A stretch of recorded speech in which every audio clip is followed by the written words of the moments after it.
Bom dia, a Rádio WK apresenta sua nova novela das 6, O Homem dos Ratos. Um homem preso entre o desejo e a culpa.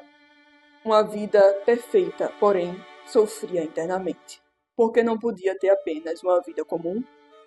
Com as vozes de Rony como Ernest Lanze, o Homem dos Ratos, Ana Luísa como Capitão Cruel, Maria Luísa como Marie, a melhor amiga do Homem dos Ratos. Era uma tarde de agosto. Durante as manobras militares, Lanze havia perdido seus óculos, mas não queria ter que fazer o comboio voltar e assim atrasar as operações.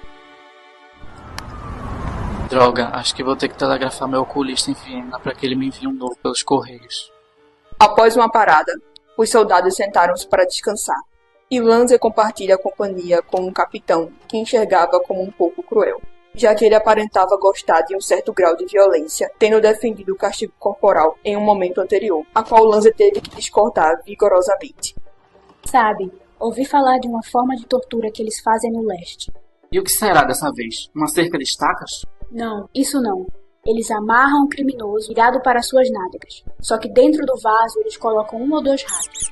E então acendem um fogo direcionado para a ponta do vaso. E aí? Diga o que acontece depois? Não é óbvio? Os ratos vão precisar de um lugar para onde sair e fugir do fogo. E se não dá para roer o vidro... Quando Lanze finalmente concluiu que a tortura consistia em ratos morderem a carne do indivíduo e abrirem uma passagem para fora por meio do ânus, seu rosto contraiu de horror, pois, naquele exato momento, passou como um relâmpago em sua mente a ideia de que aquilo estava acontecendo com a pessoa que lhe era muito cara, sua namorada, para ser mais específico. Não imaginou como sendo ele mesmo a executar esta tortura, mas como se fosse posta de forma impessoal. O que Lanze não sabia era que seu espanto e sentimento de horror vinha do prazer secreto e que sentia ao imaginar sua dama passando por isso.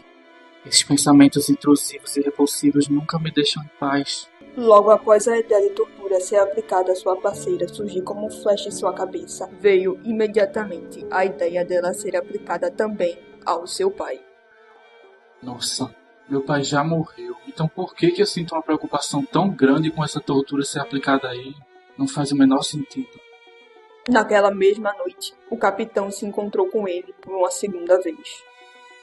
Lanze, aqui estão seus óculos. O tenente Arthur pagou as despesas do correio para você, então vá reembolsar ele depois.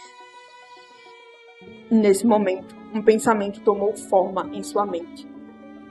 Ele não devia devolver o pagamento, ou a tortura dos ratos aconteceria com seu pai e com sua amada. Então, resolveu combater essa preocupação irracional com um juramento opositor. Não, isso é completamente sem sentido. Se eu pagar, nada vai acontecer com quem eu amo. Isso é pura tolice. Eu preciso pagar sim de volta as 3,80 coroas ao tenente Arthur. Prometo fazer isso agora, só de pirraça, só para me provar do quão irreal é minha preocupação. 2 dias depois, as manobras terminaram. Ele havia passado todo o tempo tentando reembolsar o tenente, sem sucesso. A princípio, ele tentou pagar de volta o tenente por meio de outro oficial, que fora à agência postal, mas o tenente não estava lá.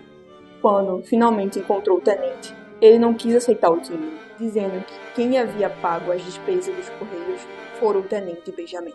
Meu Deus, como que eu vou cumprir minha promessa de pagar o tenente Arthur se não foi ele que pagou? Eu preciso cumprir esse juramento. Mesmo se ele for baseado em premissas falsas, ainda sinto enorme necessidade de cumpri-lo. Já sei, eu posso levar os 2 tenentes para os correios, dar 3,80 coroas para o tenente Arthur, ele dá para a atendente da agência postal, e então ela daria para o tenente Benjamin. Assim ele estaria reembolsado. E depois eu mesmo pagaria o tenente Arthur para cumprir minha promessa e salvar quem eu amo da tortura. O absurdo era confuso, difícil de entender, além de não fazer o menor sentido. Mas foi o que Lanze decidiu fazer, passando a noite montando um mapa e calculando quantas horas de viagem ele levaria para chegar à casa do tenente Arthur em Viena. Convencê-lo a irem para a casa do tenente Benjamin e então chegarem até os correios. Formulou seu plano de tal forma que a execução dele começaria pela manhã e terminaria de noite. Então, no dia seguinte, chegou cedo à estação ferroviária, mas foi aí que sua determinação começou a falhar. Parando para pensar, eu só iria passar vergonha pedindo para eles fazerem essa maluquice. E o Tenente Arthur já se recusou a aceitar meu pagamento. Além disso, seria covardia minha realizar de fato o pagamento, tendo visto que eu sei que isso não faz sentido algum. Mas Lanzer prosseguiu, mesmo assim, resolvendo pegar o trem, pois tamanha era a sua ansiedade causada pela possibilidade de seus amados sofrerem a tortura dos ratos. Dessa maneira, ele se debatera com as ideias de estação a estação. Eu podia descer na próxima parada, já que tenho parentes que moram lá e faz tempo que não os visitam. Não que eu precise de uma desculpa para acabar com essa tolice, mas eu sempre fui um covarde.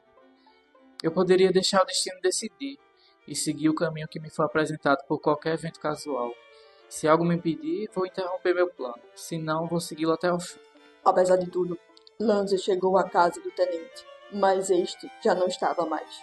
Então, com um certo grau de alívio momentâneo e ambivalente, decidiu ir para a casa de sua melhor amiga, alguém que sempre o apoiava e o ajudava a melhorar, sempre que era vítima das obsessões e pensamentos intrusivos.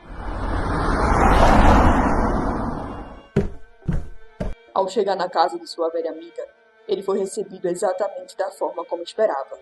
Foi então que explicou sobre as suas inquietações. Marie, eu não sou louco. Eu sei que não faz sentido, mas precisava fazer isso. E agora o Tenente Arthur não está em casa e eu não sei mais o que fazer. Olha, eu até desenhei um mapa e calculei os horários dos trens para saber como...